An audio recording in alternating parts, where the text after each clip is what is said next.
नमस्कार, मैं छत्तीसगढ़ अखबार के यूट्यूब चैनल इंडिया आजकल के स्टूडियो से सुनील कुमार। 5 राज्यों में विधानसभा के चुनाव होने वाले हैं। इनमें से 3 हिंदी भाषी राज्य जो हैं, राजस्थान, मध्य प्रदेश और छत्तीसगढ़, इसके बारे में हम कुछ ज़्यादा बात करते हैं। लेकिन तेलंगाना और मिजोरम, इन दोनों में चुनाव भी साथ साथ होने जा रहा है। तेलंगाना के बारे में मेरी जानकारी बहुत कम है, लेकिन हमारे एक बहुत पुराने पत्रकार साथी दिनेश आकुला, जिन्होंने छत्तीसगढ़ से ही जर्नलिज्म शुरू किया है, जो हमारे अखबार के लिए भी लगातार लिखते हैं, हैदराबाद में बसे हुए हैं।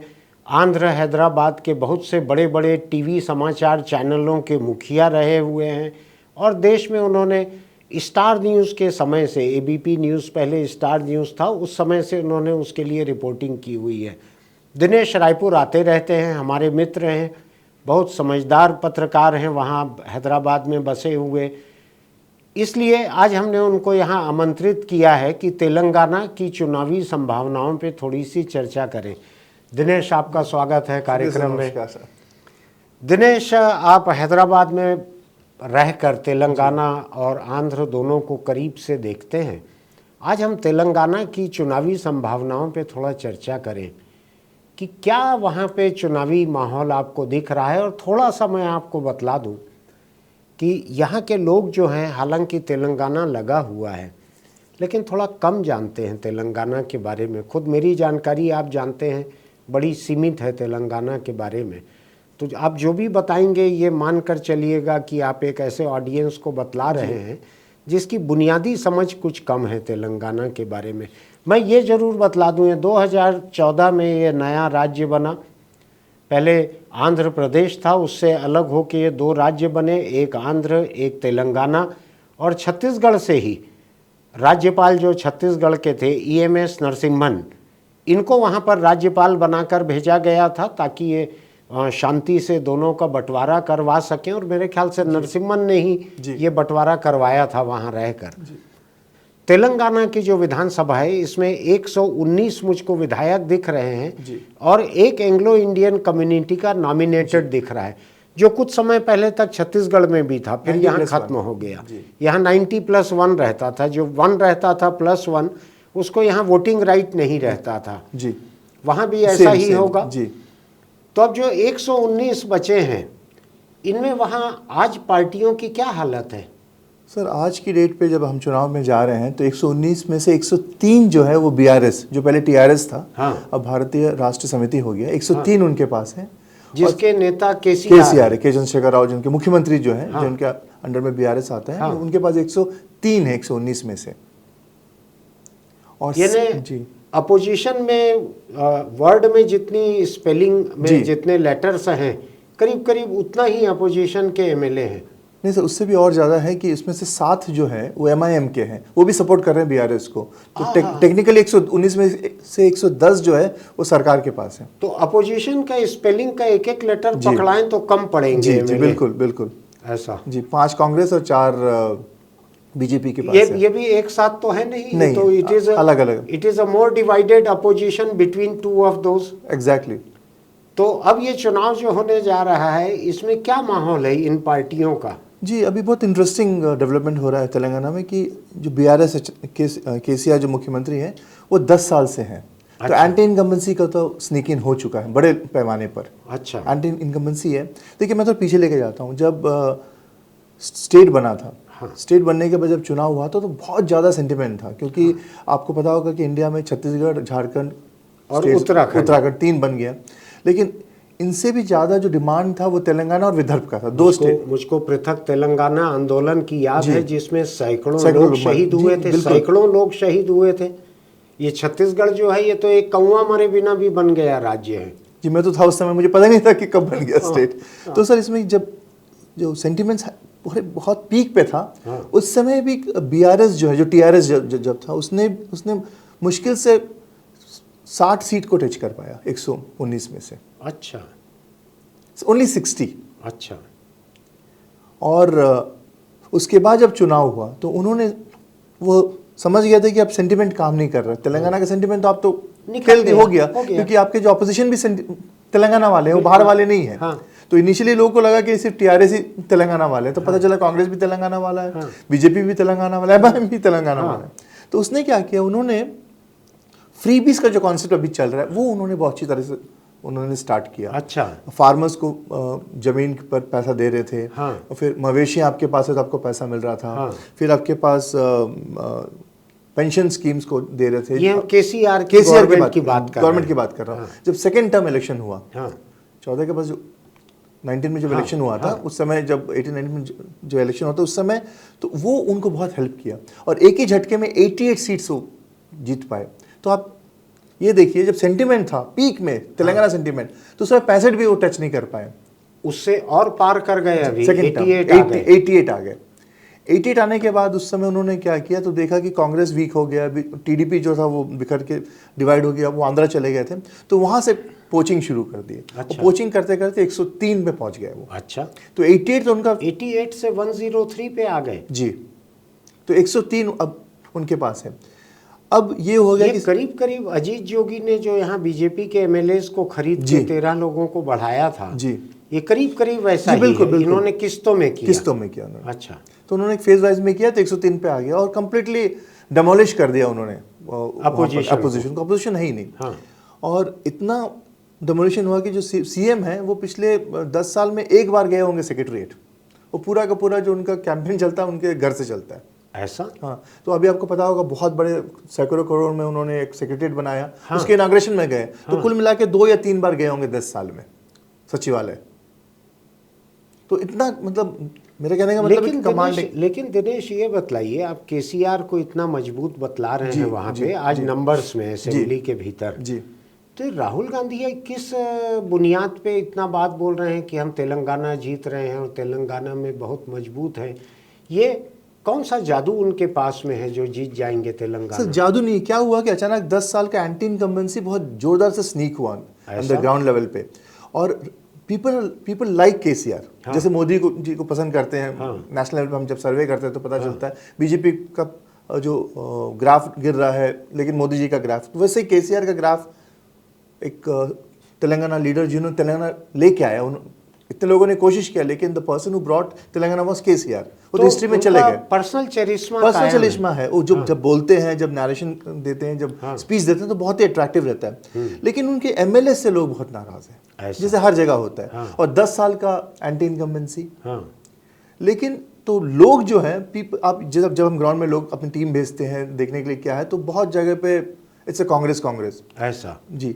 असल में जब लोग वोट डालने जाएंगे तो केसीआर का नाम तो बैलेट पेपर पे नहीं रहेगा ना। बैलेट पेपर पे तो जो लोकल एमएलए है, कैंडिडेट है, उसी का नाम रहेगा। इसलिए वो केसीआर क्या कर रहे हैं, उनका जो सिंबल है कार और पिंक कलर, उसको प्रोजेक्ट कर रहे हैं।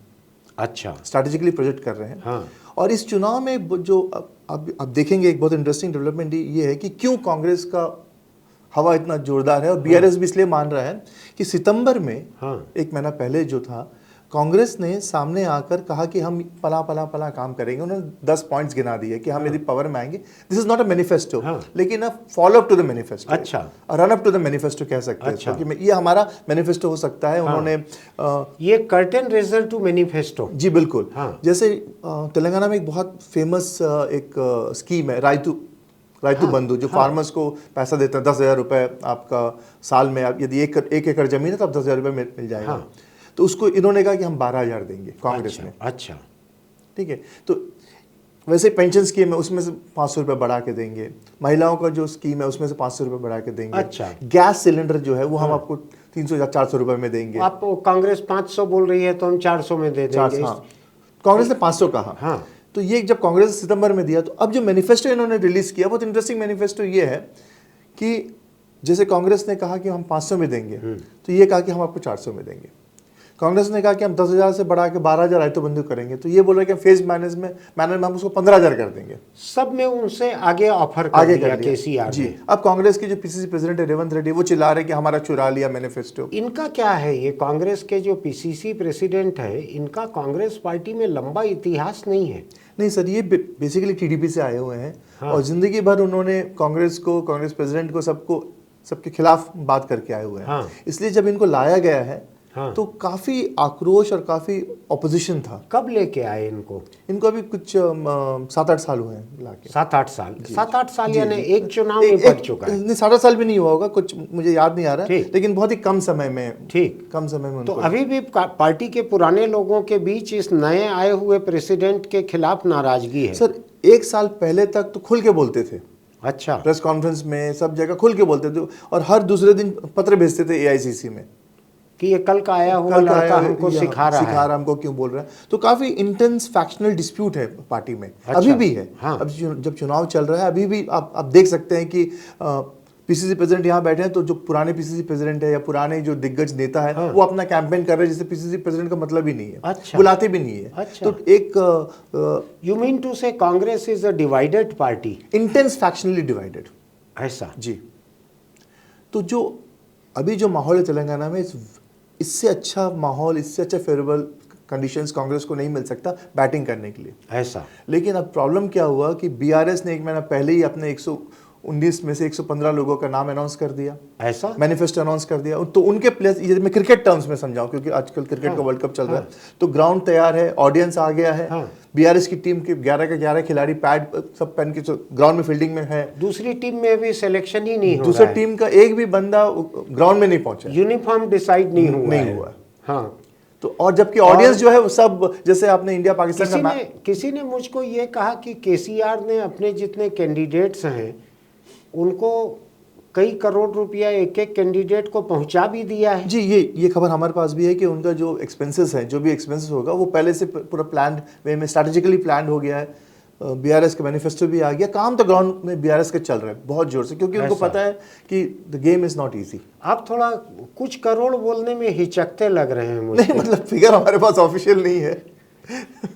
ये मैं तो हवा में, राजनीति में तो कोई सबूत तो रहता नहीं है। जी, हमारे पास जो खबर है वो करीब 8 करोड़ का है। हाँ, ऐसा ही मुझको भी पता लगा कि हर कैंडिडेट के लिए करोड़ों रुपया केसीआर ने उनके कॉन्स्टिट्यूंसी में पहुंचा दिया है, जिनको छांटा है कि आप चुनाव का तैयारी करो। जी, मतलब यदि तेलंगाना जो लोग समझते हैं, तेलंगाना का जो पॉलिटिकल एरेना को जो समझना चाहते हैं, तो ये बीआरएस के लिए बहुत ही कठिन समय है, और बीआरएस के लिए बहुत चुनौती का समय है, और बीआरएस के लिए बहुत ही एम्बिशियस भी है। एम्बिशियस इसलिए है क्योंकि मुख्यमंत्री पिछले 2 साल से ये चल रहा है कि मुख्यमंत्री का जो बेटा है केटीआर के, जो अभी अर्बन डेवलपमेंट कैबिनेट मिनिस्टर है, आईटी और अर्बन डेवलपमेंट में बहुत काम किया उन्होंने।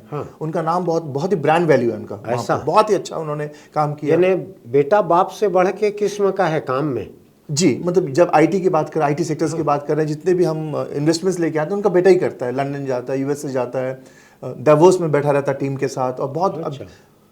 पिछले 2 साल में बेंगलुरु से ज़्यादा इन्वेस्टमेंट आपके हैदराबाद में आया हुआ, ऐसा, and all thanks to KTR. लेकिन अब बीआरएस की चुनौती इसलिए, खासकर केसीआर के लिए, कि इस चुनाव में यदि वो जीत नहीं पाए तो उनका बेटे का सीएम बनने का रास्ता रुक जाएगा। ठीक। लेकिन उनकी पार्टी में बाप बेटे के अलावा तो किसी का कोई कंट्रोल है नहीं ना। It is a one family party. It is one family. देखिए, कंट्रोल तो नहीं है, लेकिन कंटेंटर्स बहुत स्ट्रांग है। इनके बेटे से भी ज्यादा कंटेंट इनका, एक पार्टी के भीतर दूसरे लोग। जी, क्योंकि मुख्यमंत्री का जो सिस्टर का बेटा है, हरीश राव, वो ग्राउंड लीडर है, जमीनी नेता है, और बहुत बड़ा नेता है हरीश राव। उसको साइडलाइन करके रखे, हालांकि वो मंत्री है, हेल्थ मिनिस्टर है, साइडलाइन करके। ध्यान पड़ रहा है आंध्र की राजनीति में एक समय एनटीआर सबसे बड़े नेता थे, और एनटीआर के बाद में जब उनकी विरासत का झगड़ा हुआ पार्टी के भीतर, तो उनकी पत्नी और उनका दामाद जी, चंद्रा बाबू और एनटीआर की पत्नी सेकंड वाइफ, इनके बीच झगड़ा हुआ, इनके बीच कंपटीशन हुआ, जिसमें चंद्रा बाबू नायडू जो हैं ये कामयाब हुए, और उनकी सेकंड वाइफ जो है वो उतनी कामयाब नहीं हो पाई। लक्ष्मी पार्वती, लक्ष्मी, मुझको लक्ष्मी नाम याद आ रहा था, वो कामयाब नहीं हो पाई थी। तो ऐसा आपको लगता है कि यहाँ केसीआर अगर फेल हो जाएंगे तो उनके बेटे को एक नेचुरल टेक ओवर करना चीफ मिनिस्टरशिप का बहुत मुश्किल होगा, उसमें मुश्किल होगा, क्योंकि सर उसमें 3 कैंडिडेट्स हैं। जैसे मैं आपको बेसिक समझा रहा था। एक तो हरीश राव है, जो उनके भांजा है। एक उनका जो वाइफ के बहन का बेटा है संतोष, जो मेंबर ऑफ पार्लियामेंट बनाया गया अभी, वाइफ का भांजा है। हाँ, वाइफ का भांजा जो है, यानी दोनों तरफ के भांजे जो हैं वो हैं वो उसमें। है। और एक इनकी बेटी है कल्वकुंतला कविता, हाँ, उनका नाम मैं सुनता हूँ कविता किसी किसी जो अभी केस में भी- दिल्ली लिकर केस में जो उनका नाम बहुत दिल्ली जोर लिकर से, केस में नाम है। एक चीज मुझको बतलाओ, आप थोड़ा समझाओ कि उनकी बेटी का नाम दिल्ली लिकर केस में आ रहा है। केसीआर जो है ये प्राइम मिनिस्टर मोदी से लगातार एक कन्फ्रंटेशन उनका चलते रहता है। तेलंगाना आते हैं मोदी तो केसीआर लेने नहीं जाते, किसी मंत्री को भेज देते हैं। कुछ मोदी की सभा होती है तो वहाँ होर्डिंग वगैरह मोदी को क्रिटिसाइज करते हुए लगा देते हैं। ऐसे हालत में वो इतना पैसा, विधायकों को पैसा भेज दिया, बेटी लिकर केस में फंसी है, तो इनको कोई ईडी वगैरह का डर नहीं लगता? सर जब कांग्रेस के जो लीडर हैं राहुल गांधी जब आए थे, बाकी जो लीडर्स आते हैं तो वो एक ही बात कहते हैं, बीआरएस जो है वो बीजेपी राष्ट्रीय समिति है, हाँ। बीजेपी का बी टीम है, ये एलिगेशन लगा हुआ है। हाँ। और हालांकि बीआरएस तो बिल्कुल इसे नकारती भी, हमारे को लेना देना बीजेपी से नहीं, क्योंकि वो खुलकर वोकल हैं एंटी मोदी के स्पीच में। लेकिन जो स्ट्रैटेजी जो चलता है ग्राउंड पे, जिस तरीके से बीजेपी बहुत जोर से आ रही थी सामने as a third force, second force, लग रहा था कि कॉन्टेस्ट बीआरएस और बीजेपी के बीच में होगा। तेलंगाना के चुनाव से पहले जो चुनाव होने वाला, उससे पहले बंडी संजय करके एक लीडर था, बहुत ही एग्रेसिव लीडर था, अचानक उन्हें बदल देते हैं। और एक बहुत ही टिमिड और बहुत सॉफ्ट स्पोकन किशन रेड्डी जो मंत्री है, जिसके बारे में गारंटी है कि ये जीतने वाला लीडर नहीं है, ऐसा जीतने वाला लीडर नहीं है। और ऐसे आरोप भी है कि जैसा यहाँ छत्तीसगढ़ में टीएस सिंहदेव के खिलाफ बीजेपी ढूंढ रही है कि कहीं ऐसा कैंडिडेट हम खड़ा ना कर दें जो टीएस को हरा दे, तो हारने के लिए छांट रही है। ऐसा वहाँ आंध्र में बीजेपी ने, तेलंगाना में बीजेपी ने ऐसा हारने टाइप का नहीं, बहुत ही ये जो मूव जो है ये किसी को समझ में नहीं आया, क्योंकि ऐसा लग रहा है कि जब आप एक एग्रेशन के साथ जा रहे हैं, एक आदमी 6 मार रहा है, उसको बोले तुम रिटायर हो जाओ, एक डिफेंस टेस्ट प्लेयर को लाके बैठा दिया। तो ये स्ट्रैटेजी ऐसा लग रहा है कि कहीं ना कहीं बीजेपी नहीं चाहती कि कांग्रेस जीते। तो ये हो सकता है कि कुछ अंडरस्टैंडिंग हो, हमारे पास कोई प्रूफ नहीं है, लेकिन ना कोई रेड होता वहां पर, ना उनके खिलाफ। ये अंडरस्टैंडिंग इसलिए हो सकती है क्या कि मोदी को विधानसभा से और राज्य से उतनी परवाह नहीं है जितनी परवाह 2024 के लोकसभा चुनाव से है। जी देखिए, तेलंगाना और आंध्र प्रदेश, अभी मैं आपको आंध्र भी जोड़ रहा हूँ। तेलंगाना में 17 सीट है लोकसभा का, और वहाँ 25 सीट है। अच्छा, तो दोनों मिला के 42 सीट्स है। और 42 सीट्स एक बहुत बड़ा नंबर होता है। यदि आप यूपी का 80 ले तो उसका आधा तो यही है। बिल्कुल। और दोनों स्टेट्स में बीआरएस और वाईएसआरसीपी, जगनमोहन रेड्डी का जो 25, दोनों आज की डेट पे लग रहा है दे विल फेयर बेटर। दोनों मिला के 30 के ऊपर सीट ला देंगे, ऐसा लगता है सर्वे के हिसाब से जो भी है। दोनों रीजनल वन स्टेट पार्टी, एक स्टेट में जो है दोनों, ये दोनों मिला के 30-35 सीट पा सकते हैं आउट ऑफ 42। तो इन दोनों को साथ में रखना में ही समझदारी है। जी, इसीलिए आपने सुना होगा, बीच में एक बहुत खबर आ रही थी कि चंद्रबाबू नायडू जो पूर्व मुख्यमंत्री थे आंध्र प्रदेश के, उन्हें जेल में डाल दिया गया। लेकिन बीजेपी का कोई कमेंट नहीं आया, जबकि बात चल रही थी कि बीजेपी और टीडीपी और पवन कल्याण का जनसेना तीनों मिलकर चुनाव लड़ेंगे, तो उसमें कोई बातचीत नहीं हो रही है, ना बीजेपी कोई वोकल हुआ है, उसके साइलेंट है। तो लग रहा है कि कहीं ना कहीं, और आज तक ये हुआ कि बीजेपी का जितने भी बिल्स थे लोकसभा में, उसमें बीआरएस और वाईएसआरसीपी कभी ने अपोज नहीं किया, साथ दिया इन्होंने। हाँ, ये मुझको याद है, नवीन पटनायक ने साथ दिया, इन्होंने साथ दिया। जी, आंध्र प्रदेश में दिक्कत ये है कि आंध्र प्रदेश के जो मुख्यमंत्री उनके पास सीबीआई केसेस चल रहे हैं। हाँ। तो लगता है कि कहीं ना कहीं एक नकेल कसे हुए कॉम्प्रोमाइज करना पड़ रहा है उनको। और यहाँ पर बीआरएस में सडनली क्या हुआ कि इनका नाम, कविता का नाम सामने आया, वो अचानक गायब हो गया लिस्ट से। जी, अच्छा, लेकिन अभी लिस्ट से हट गया, अब नहीं है। तो ये बड़ा कन्वीनियंट है, ये जो डिजिटल स्लेट रहती है जिसमें लिख दो, मिटा दो, उस सिंपल क्या है कि this has become a politics of convenience. आप मतलब you scratch my back, I will scratch your back. ठीक है, तो बीजेपी को पता है कि वो सरकार नहीं बना सकती है तेलंगाना में, ना कि आंध्र प्रदेश में। So let's play a second fiddle and let's not allow Congress to come to power. ठीक, यानी हम नहीं आए तो कोई बात नहीं, लेकिन कांग्रेस नहीं आना चाहिए, क्योंकि बीआरएस तो नेशनल पॉलिटिक्स नहीं, हालांकि टीआरएस नेशनल पॉलिटिक्स आने के लिए बीआरएस बनाया गया, नाम बदला है, जिस नाम बदला है, लेकिन उससे कुछ फर्क नहीं पड़ता है उससे। जी, अब कांग्रेस का वहाँ आसार क्या दिख रहा है दिनेश? सर जो सर्वे हो रहे हैं, जो सर्वे बीआरएस ने भी कराया, उसमें ऐसे लग रहा है कि बहुत ही नेक टू नेक फाइट है। ऐसा? नेक टू नेक फाइट है।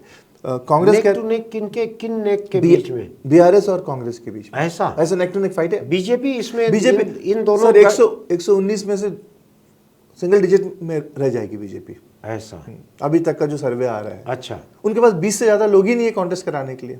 ऐसा जी, यानी छत्तीसगढ़ बीजेपी के कुछ लोग जिनको यहाँ टिकट नहीं वहाँ मिल सकते पाई हैं। है, उनको वहाँ अकोमोडेट कर सकती है बिल्कुल, बीजेपी। हाँ, बिल्कुल बिल्कुल। और खासकर बस्तर में जो है, जो लगा हुआ है तेलंगाना से, जी, तो डायलेक्ट भी थोड़ा बहुत जी, तेलुगु मिलता है। समझते हैं, बोलते हैं, इन लोगों को बीजेपी वहाँ ले जा सकती है। अच्छा, तो सर हमें ये है, लेकिन क्योंकि बीआरएस को भी पता है कि कंपटीशन बहुत टफ है, इसलिए उन्होंने 119 में से 114 के आसपास सिटिंग एमएलएस को रिपीट कर दिया उन्होंने। अच्छा, 119 में से 114 रिपीट कर दिया उन्होंने, क्योंकि ऑलमोस्ट नोबडी इज डिलीटेड। हाँ, क्योंकि उनको लग रहा है कि यदि रेबेलियन हम नहीं चाहते हैं इस मोमेंट में। हालांकि बहुत उसमें से 70% के ऊपर लोगों का आक्रोश है, लेकिन केसीआर को बस उम्मीद है कि भाई हम अपना स्ट्रैटेजी से जीत जाएंगे, ऐसा, क्योंकि उनको पता है कि एक बीच में माहौल चल रहा था कि डीके शिव कुमार जो डिप्टी सीएम है वहां पर उनको लाया जाएगा, क्योंकि उनका जो स्ट्रैटेजी है, उनको इंचार्ज बनाएंगे कैंपेन का या स्ट्रेटेजी का, ऐसा। जी, क्योंकि उन्होंने फ्री बीज महिलाओं के लिए बहुत सारे जो काम उन्होंने किया, उससे वो जीत पाए कांग्रेस वहां पर, तो उसी को यहाँ इम्प्लीमेंट करेंगे। तो हालांकि वो तो नहीं आ रहे, लेकिन वो जो आइडियाज यहाँ पर उन्होंने सितंबर को अपना पत्ते खोले और उन्होंने हाईजैक कर लिया। अब इनको they have to rework on their strategy. जो प्री मैनिफेस्टो में उन्होंने सब कुछ कमिट कर दिया। वो एक चीज मुझको बतलाइए कि बीजेपी जो है उसका कोई ग्राउंड वहां क्यों नहीं बन पाया अभी तक? सर ग्राउंड बन रहा था, आरएसएस भी अच्छा है, ग्राउंड बन रहा था, क्योंकि अच्छा खासा जीतते हैं वो लोग। और दूसरा गॉड फीरिंग इलाका है वो, मंदिर और धर्म मानने वाले लोग हैं वहाँ पे। गॉड फीरिंग भी है, और यदि अब जो डिस्प्यूट होता है कम्युनल डिस्प्यूट, उसमें भी बहुत स्ट्रांग एग्रेसिव, उसमें भी स्ट्रांग पोलराइजेशन होता है। जी, दूसरा मुझको लगता है हिंदुस्तान की मोस्ट पोलराइज्ड मुस्लिम पार्टी जो है जी, वो भी इसी इलाके में बेस्ड है, हैदराबाद में। जी, MIM जी, जो हिंदुस्तान की सबसे वोकल मुस्लिम पार्टी है, बिल्कुल। तो नेचुरली उसके रिएक्शन में एक हिंदू पोलराइजेशन भी होता होगा, लेकिन बीजेपी जमीन नहीं बना पाई। बीजेपी जमीन बना रही थी, हाँ, बन रहा था, हाँ, मतलब दिख रहा था कि बीजेपी करके एक पार्टी है, उनके रैलीज में लोग आ रहे थे, भीड़ हो रही थी, लेकिन ये जो सडन मूव जो था, changing of BJP state president, वहां से फुल डाइल्यूट हो गया, लोग बात ही करना छोड़ दिया बीजेपी के बारे में। आपके कहने का ये मतलब तो नहीं है कि बीजेपी वहां ऐसी लग रही है कि मानो वो खुद चुनाव जीतना नहीं चाहती है? जी, ऐसा है? जी बिल्कुल। छत्तीसगढ़ के बारे में भी अभी महीने भर पहले तक लोग यही बोल रहे थे कि बीजेपी यहाँ भी चुनाव जीतना नहीं चाहती है, ऐसा लग रहा है, जब तक लिस्ट नहीं आ गई जी बीजेपी की। नहीं सर, जब मैं वहाँ हैदराबाद से देखता हूँ छत्तीसगढ़, या जब मैं यहाँ पर आता हूँ, तो ऐसा लग रहा है जो इंटेंट, जो क्रिकेट में आजकल वर्ड यूज होता है कि विनिंग इंटेंट, एग्रेसिव इंटेंट, वो पता नहीं क्यों बीजेपी में मिसिंग लग रहा है। नहीं था इंटेंट जो है वो, जो जीतना है मुझे, टॉपल करना है गवर्नमेंट को, क्योंकि आप देखिए छत्तीसगढ़ में इतने सारे एलिगेशंस लगे हैं सीएम के ऊपर, बाकी मिनिस्टर्स के ऊपर, शायद ही किसी स्टेट में इससे ज्यादा होगा। अब पूरे इंडिया का जो 28 स्टेट्स में 29 स्टेट्स को मिलाइए, जितने ईडी का रेड्स हो रहे हैं, जितने भी एक्विजिशन एलिगेशंस हो रहे हैं, that is equal to Chhattisgarh. 27 is taken together. Yes, हाँ, तो इसके बावजूद बीजेपी यहाँ पे नहीं उठा इंटेंट दिख पाई। नहीं रहा, पता नहीं क्यों, समथिंग इज मिसिंग। एक जो मिसिंग लिंक है वो क्या है वो समझ में नहीं आ रहा, लेकिन एक मिसिंग लिंक है जो लग नहीं रहा कि they can topple the Congress government. तो यही चीज आपको तेलंगाना में बीजेपी के साथ दिख रही है कि वो लड़के जीतना चाहते नहीं। बीजेपी का सिचुएशन तेलंगाना में और भी बदतर है, वहाँ एग्जिस्टेंस ही नहीं दिख रहा है अभी। अच्छा, और कांग्रेस भी वहां पे जीतने की तैयारी में नहीं दिख रही। पूरा जो उनका प्लेटफॉर्म बना हुआ कि आप आइए और जीत जाइए, तो वो अभी किसको उतारे करके सोच रहे हैं। अच्छा जी, यानी लड़की वरमाला लेके खड़ी है, इधर दूल्हा घोड़ी इसी का ठिकाना नहीं है अभी। नहीं, लड़की वाले घोड़े भी लेके आ गए, बैठाइए बोल रहे हैं, किसी को बैठने तैयार नहीं है कोई। लेकिन राहुल गांधी तो दावा करके आए हैं कि हम तेलंगाना जीत रहे हैं और बहुत मजबूत है और जनता चाहती है वहाँ कांग्रेस। सर बिल्कुल, उन्होंने जो कहा बिल्कुल सही है, जनता चाहती है। जो सर्वे आ रहे, लोकपाल सर्वे, जितने भी लोकल सर्वेस हुए हैं, वो सब में है कि कांग्रेस का एज है। आपको 119 में से 60 सीट्स चाहिए, आपके पास 5 है अभी, तो सोचिए 5 में से 60 आपको दिख रहा है, तो इट्स ह्यूज, या 12 गुना, 12 टाइम्स बढ़ने का लोग प्रिडिक्ट कर रहे हैं विदाउट नोइंग द कैंडिडेट्स। अभी कैंडिडेट्स है ही नहीं फील्ड में, उसके बावजूद भी आप सोचिए कि बिना कैंडिडेट, बिना मैनिफेस्टो का, कि लोगों के बीच में ये लग रहा है कि कांग्रेस विल डू बेटर। ये जो आप बोल रहे हैं और जो मैं पढ़ रहा हूँ, इसमें मुझको एक चीज लगती है क्या राहुल गांधी अपनी पार्टी की ग्राउंड रियलिटी से डिटैच्ड हैं? सर जो मतलब जो पीसी जो कांग्रेस का चल रहा है वहाँ तेलंगाना में, हालांकि हर स्टेट में चलता है, लेकिन वहाँ पर ऐसा है कि खुला वॉर है। जो 10 यदि लीडर्स हैं तो 10 के बीच में बनती नहीं है। वो दे wash their dirty in linen in public. ऐसा वो फायदा ऑपोजिशन को मिल सकता है। यानी उन्होंने कांग्रेस को धोबी घाट बना दिया। तो इसका फायदा भी केसीआर को मिल सकता है। सर इसके बावजूद भी लोग कह रहे हैं कि कांग्रेस आएगा।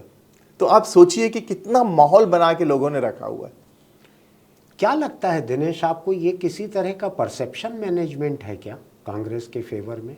हो सकता है, ऐसा हो सकता है।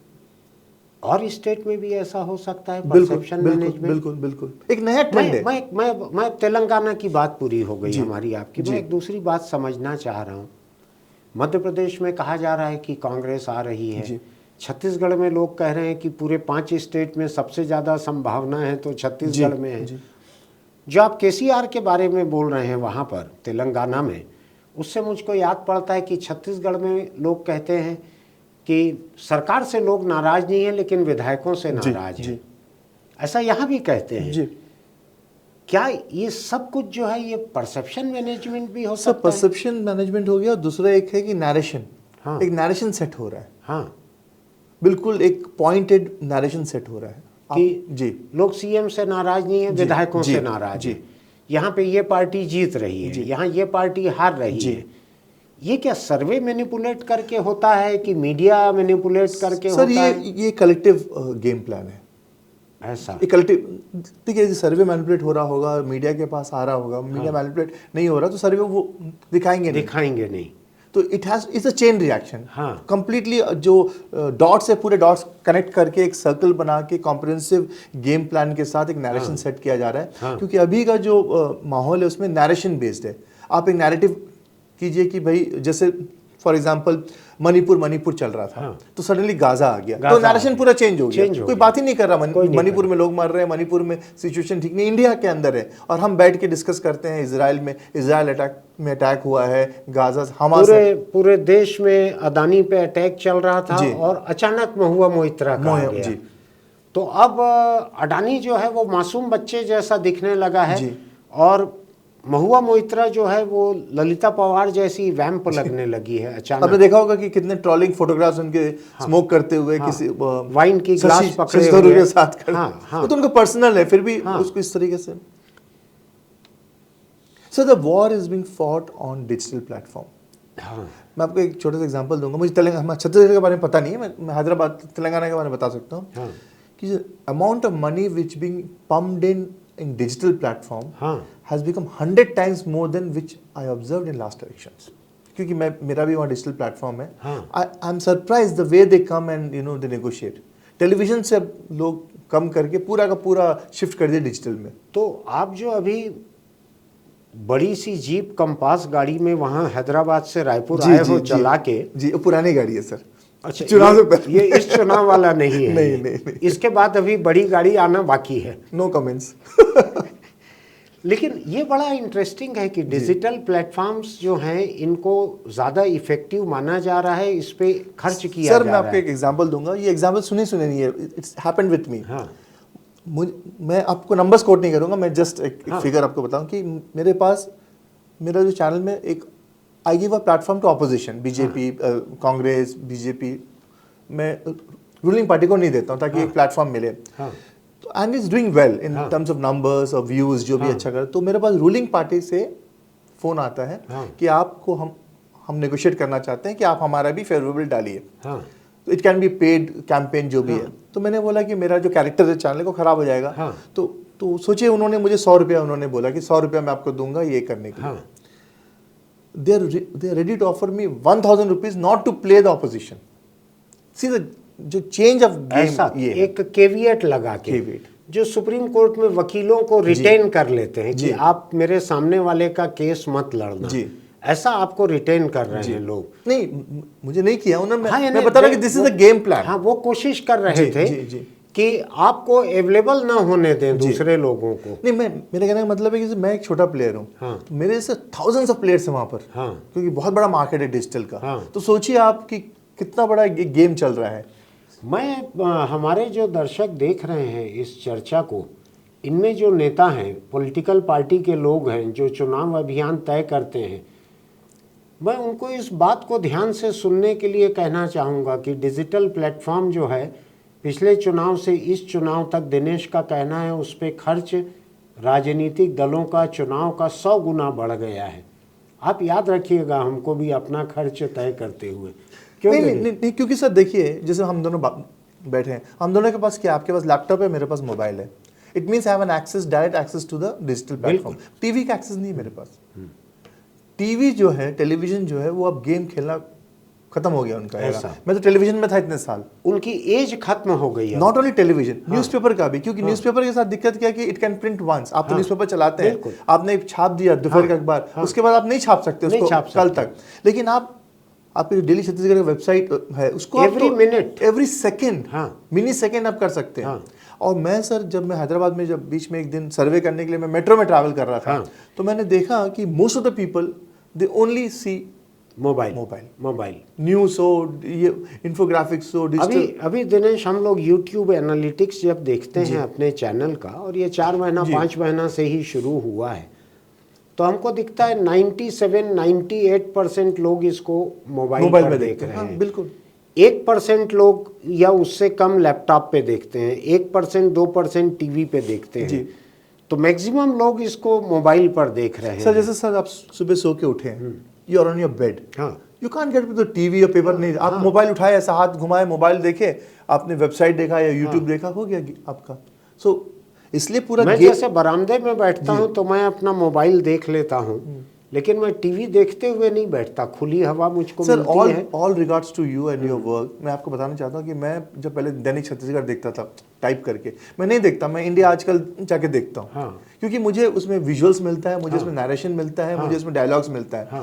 मुझे आपका अखबार जो है या उसमें पढ़ना पड़ता है, उसमें डायनेमिक्स नहीं होता, उसमें एक सिंगल साइडेड, एक सिंगल 1T, इसमें 2D 3D सब चले जाता, सब चले जाता जी। तो इसमें जो इफेक्टिव जो आप इंडिया आजकल में जो देते हैं, आवाज के साथ टोन भी चले जाता है, सार्कास्टिक है कि नहीं है ये भी समझ में नहीं पता चलता कि डू यू मीन इट और नॉट। जो आपके अखबार में जो छपता है उसमें मुझे नहीं पता चलता कि जो जर्नलिस्ट है उसका मीनिंग क्या है, वो तो लिख दिया सपाट, लेकिन जब आपसे बात होती है, आपका जो नरेशन, आपके जो भंगिमा है, जो उससे। दिनेश, मैं आखिरी सवाल आपसे करूंगा। आप लंबे समय से छत्तीसगढ़ को देखते आ रहे हैं, लंबे समय से जी। आप करीब करीब हर महीने छत्तीसगढ़ आ भी जाते हैं, परिवार यहाँ पर है। क्या लग रहा है आपको यहाँ के चुनाव का? सर ये चुनाव में पिछले 6 महीने में 8% का डिफरेंस था कांग्रेस और बीजेपी के बीच में, जो सर्वेस हुए थे। आज जो मैं 3 दिन पहले एक सर्वे देखा, जो हैदराबाद से भी सर्वे होते हैं, दिल्ली से करवाते हैं, तो 3% पे आ गया वो। दोनों पार्टीज के बीच गैप जो है 3% पे आ गया, 3% पे है। और ये चुनाव जितने भी एलिगेशंस, काउंटर एलिगेशंस, ईडी वीडी जो चल रहा है, ये जो मैं आपको सर्वेस के हिसाब से बता रहा हूँ कि जो रेट्स है, करप्शन से, ये कहीं पर भी विलेजेस में इफेक्ट नहीं हो रहा है। ये सिर्फ जो इंटेलेक्चुअल्स, जो मीडिया, ब्यूरोक्रेसी, कारोबारी और जो अफेक्टेड पार्टीज हैं, और ये अर्बन में सिर्फ आपका भिलाई, दुर्ग, रायपुर, बिलासपुर भी नहीं है। ऐसा यही बात कर रहे हैं कि, और ये बात कर रहे हैं, लेकिन ये नहीं बोल रहे हैं कि हम इनके खिलाफ देंगे। अच्छा। एक तो व्हाटएवर जो भी होने वाला है चुनाव में, ये फ्रीबीज पे होगा। ऐसा जो आपने लास्ट इलेक्शन में जो दिया है, वो कौन कितना देगा उस पे होने वाला है। आपका कहना यह है, for majority of voters corruption is no issue, not an issue. Sir यदि करप्शन इशू होता तो आंध्र प्रदेश में जगनमोहन रेड्डी मुख्यमंत्री बन ही नहीं सकते। सीबीआई के ऊपर 700 करोड़ से ज्यादा उनके ऊपर एलिगेशन है। बड़े बड़े नेता जो जीते, जेल से कैसे जीत सकते यदि करप्शन हो? यदि करप्शन उतना इम्पोर्टेंट। आम आदमी पार्टी ने तो छत्तीसगढ़ के लिए जो स्टार कैंपेनर की लिस्ट दी है, उसमें दिल्ली की जेल में बंद लीडर्स का नाम भी दिया है। हो सकता है उनको उम्मीद होगी चुनाव तक वो रिलीज होके बेल पे आ जाएंगे और यहाँ कैंपेन करेंगे, तो जेल से सीधा कैंपेन पे आ जाने पे भी किसी को दिक्कत नहीं है।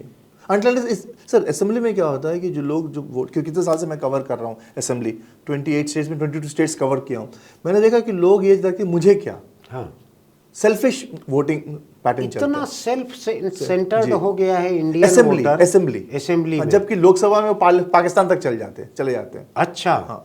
लोकसभा में वो गाजा, इजराइल, सब इफेक्ट पाकिस्तान होगा, हाँ। सब देख लेगा। हाँ, बोलेंगे कि इंडिया ने अच्छा किया, उन्होंने कंडेम किया। वो चांद तक भी चले जाएगा, चंद्रयान भी लोकसभा आएगा इस चुनाव में, इस चुनाव में गाजा भी आएगा 2014 में। हाँ। लेकिन असेंबली में क्या होता है, जैसे आप घर से निकल रहे हैं, आपका रोड खराब है, तो you will go against the government, तो government and against the state government, against state government. हाँ, आपके घर के सामने से चाहे नेशनल हाईवे निकल रहा हो, लेकिन आप गाली स्टेट गवर्नमेंट सर को दोगे। आप ये देखिए कि जैसे हैदराबाद में बारिश होती है, बेंगलुरु में बारिश होती है, तो ट्रैफिक रुक जाता है। हाँ। तो सबसे पहले जो अर्बन डेवलपमेंट मिनिस्टर है या चीफ मिनिस्टर, उसको गाली बकते हैं, रोड में हर आदमी गाली बकते हुए जाता है। और पानी जब चले जाता है तो सब भूल जाते हैं उसको। So it's a moments.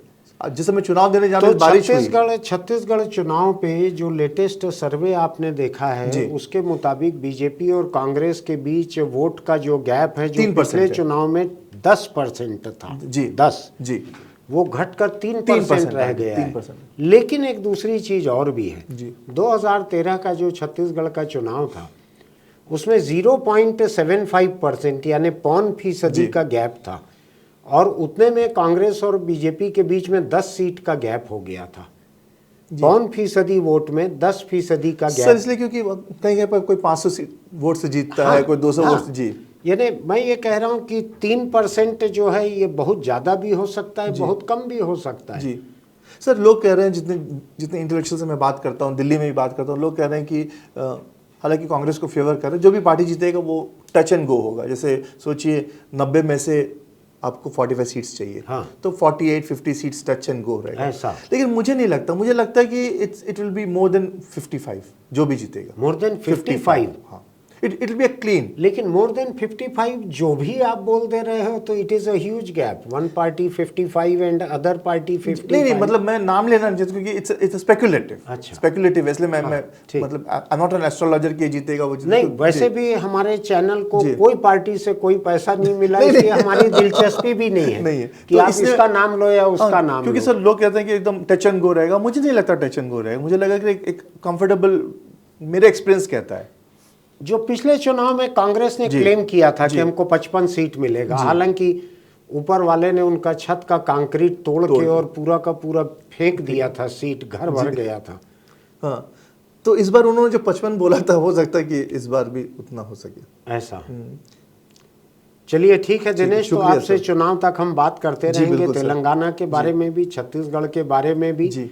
और मिजोरम जहाँ पे चुनाव होना है, वहाँ पॉलिटिकल साइंस के एक प्रोफेसर ने मेरे से कांटेक्ट किया है जी कि मैं यहाँ पे आपका यूट्यूब चैनल रोज देखता हूँ और मैं मिजोरम इलेक्शन पे आपके साथ एक प्रोग्राम करना चाहिए, क्योंकि लोगों को पता नहीं कि क्या सिचुएशन है। मुझे को नहीं मालूम है मिजोरम के बारे में बहुत ज़्यादा, जबकि मैं जा चुका हूँ वहाँ पे थोड़े दिनों के लिए, तो मैं उनसे भी अभी बात करने वाला हूँ। तो एक कंटिन्यूएशन में तेलंगाना के बाद मिजोरम, तो हमारी ये जिम्मेदारी पूरी हो जाएगी कि हिंदी स्टेट्स के अलावा भी हमने कवर किया है। जी। आपने देखी बड़ी दिलचस्प बातचीत जो हम शुरू तो कर रहे थे तेलंगाना से, चली भी तेलंगाना पे, लेकिन उसके बाद वो कुछ छत्तीसगढ़ पे चले आई, कुछ पूरे देश पे चले आई, चूँकि दिनेश जानकार बहुत सारी चीज़ों के हैं, हैदराबाद में बसे हैं। और आपको मैं बतला दूं, हिंदुस्तान के किसी एक शहर से सबसे ज़्यादा पॉलिटिकल सर्वे अगर देश में होते हैं तो वो शायद हैदराबाद की एजेंसीज से होते हैं। हैदराबाद की बड़ी बड़ी एजेंसीज हैं जो लगातार पॉलिटिकल सर्वे करती हैं, राजनीतिक दलों के लिए भी, मीडिया के लिए भी कई तरह के सर्वे होते हैं। हम आगे भी तेलंगाना चुनाव के पहले दिनेश से और बात करेंगे। आज फिलहाल इतना ही। अगर आपको हमारा ये चैनल पसंद आता है तो सब्सक्राइब कीजिएगा, नोटिफिकेशन की बटन दबाइएगा, लाइक कीजिएगा, दोस्तों को लिंक भी भेज दीजिएगा, टिप्पणी कीजिएगा आपको अच्छा बुरा क्या लगा। जो दिनेश ने कहा कि कितना संपन्न चुनाव है वहाँ का, ऐसी चर्चा है कि एक एक सीट पे 8-8 करोड़ रुपया पहुँच गया है, ऐसी चर्चा है। कोई इनकम टैक्स वाले आके हमसे सबूत न मांगे। छत्तीसगढ़ के उम्मीदवारों को भी हो सकता है ये लगे यहाँ टिकट नहीं मिल रही है, वहाँ 8 करोड़ रुपया मिल रहा है। सरहद पार करके बस्तर के लोग तो गए ही थे पिछली सरकार के समय सलवा जुडूम से परेशान होके, तो अभी कुछ कैंडिडेट भी वहाँ पे जा सकते हैं। मैं बहुत जल्दी किसी दूसरे समाचार, किसी दूसरे मेहमान के साथ आपके बीच रहूँगा। इसके अलावा मैं चलते चलते एक छोटी सी अपील आपसे, ज़्यादा वोट डालने के बारे में हमारे एक मेहमान जो 2 दिन पहले यहाँ थी हमारे स्टूडियो में, उनकी अपील आपको सुनवाता हूँ। लेकिन सर और एक चीज़ मैं ऐड करना चाहूँगा हाँ। कि लाइक जरूर कीजिएगा वीडियोस को। इसको लाइक जरूर कीजिएगा। दिनेश डिजिटल टेक्नोलॉजी का माहिर व्यक्ति है और वो कह रहा है लाइक कीजिएगा। उनका ये कहना है, मैं अभी तक बोल नहीं रहा था, हर वीडियो पे 10 पैसा, 5 पैसा, 15 पैसा जो यूट्यूब देता है वो लाइक करने पे ही देता है। अगर आप लाइक नहीं करेंगे तो 5 पैसा भी हमको नहीं मिलेगा उसका। ऐसा ही है दिनेश? जी। तो ये सुनिए हमारी कल जो मेहमान यहाँ स्टूडियो में थी वो वोट के बारे में क्या कह रही है। As Mahatma Gandhi once said, be the change you want to see in the world, and I believe the change begins right here. देश के कई हिस्सों में चुनाव होने वाले हैं और इसलिए आप सभी को अपने बीच अवेयरनेस भी बढ़ा देनी चाहिए कि वोटिंग कितना इंपॉर्टेंट है, वोटिंग से क्या क्या बदल सकता है। इनफैक्ट वोटिंग से वो हर बड़े बदलाव आ सकते हैं जो आपने कभी सोचे होंगे और जो आपको बहुत ही एक डिस्टेंट ड्रीम लगता हो। वोटिंग से वो सारी चीजें आपके पास आ सकती हैं जो आपने कभी सोचा हो कि आपके हक में हो, और इसीलिए आप सभी को बढ़ चढ़ के जिस समय पोलिंग होगी उस दिन ग्रुप्स में ये डिस्कस करके उस दिन पहला आपको ये काम सेट कर लेना है कि पहले आपको दिन में वोट करना है और उसके बाद ही आपको बाकी सारे काम करने हैं।